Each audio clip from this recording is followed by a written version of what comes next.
Vote ચોર ગદ્દી છોડના નારા સાથે આખા દેશમાં આજે કોંગ્રેસે મશાલ રેલી યોજી હતી। તેના ભાગ સ્વરૂપે ભુજમાં પણ મશાલ રેલીનું આયોજન થયું હતું અને કોંગ્રેસના પ્રમુખ વી.કે. હુંબલની આગેવાની હેઠળ મશાલ રેલી ચાલુ થઈ હતી। ચૂંટણી પંચની કામગીરી સામે ખૂબ જ મોટા પ્રશ્નો ઊભા થયા છે અને હવે જનાક્રોશ પણ ફાટી નીકળ્યો છે। તેવામાં સંસદમાં પણ વિરોધ પ્રદર્શન થયો હતો અને સંસદ બાદ કોંગ્રેસે આ વિરોધ પ્રદર્શન જન સુધી પહોંચાડવાની કામ હાથ ધર્યું છે। માનનીય સુપ્રીમ કોર્ટે પણ આજે બિહારમાં જે SIRની ગણતરી થઈ છે તેની સામે આંખ લાલ કરી છે। એટલે ચૂંટણી પંચ ઉપર અનેક પ્રશ્નો ઊભા થયા છે। તેવામાં રાહુલ ગાંધી દ્વારા અનેક સજ્જડ પુરાવાઓ સાથે વોટ ચોરી અંગે અનેક ખુલાસાઓ કરવામાં આવ્યા હતા। તે ખુલાસાઓનો ચૂંટણી પંચ પાસે કોઈ જ જવાબ નથી। એટલે આરોપ પ્રત્યારોપ ચૂંટણી પંચ પણ કરી રહ્યો છે અને એ પણ સૂત્રોના માધ્યમથી ચૂંટણી પંચ સીધી રીતે કોઈ જ પત્રકાર પરિષદ કરી અને આ બાબતે ખુલાસો કરતો નથી। કચ્છમાં પણ આવા જ 1 થી 1.5 લાખ બોગસ વોટો નોંધાયા હોય તે અંગે પણ કોંગ્રેસે ખુલાસો કર્યો હતો। ગઈકાલે આપણે એ સમાચારો પણ પ્રસારિત કર્યા હતા અને એના ભાગ સ્વરૂપે જ આજે આ મશાલ રેલીનું આંદોલન થયું હતું।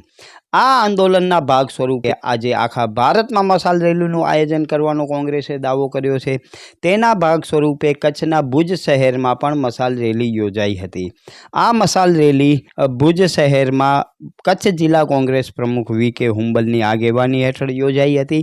મશાલ રેલી બાબા સાહેબ આંબેડકરની પ્રતિમાથી શરૂ થઈ જ્યુબિલી સર્કલ થઈ અને ભુજના વિવિધ વિસ્તારોમાં ફરી હતી અને લોકોમાં જાગૃતિ આવે તે માટે વોટ ચોર ગદ્દી છોડના નારાઓ લાગ્યા હતા। આ મશાલ રેલીમાં કોંગ્રેસના કાર્યકર્તાઓ સિવાય અનેક લોકો પણ જોડાયા હતા અને આ રેલી બાદ હવે કોંગ્રેસ આ આંદોલનને વધારે આગળ વધારવાની ગતિવિધિઓ કરી રહ્યો છે।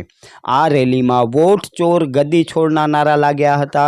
પહેલે લડે થે ગોરો સે અબ લડેંગે ચોરો સે જેવા નારા લાગ્યા હતા।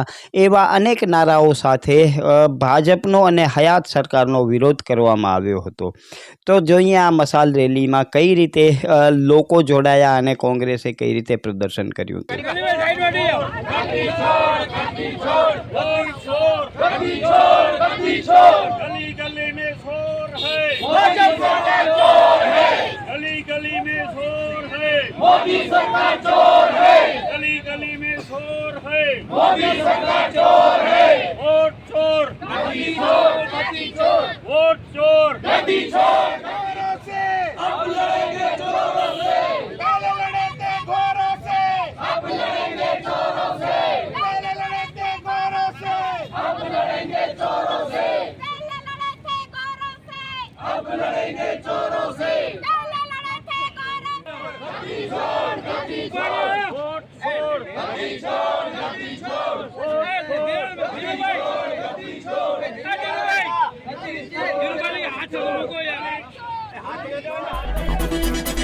हाथ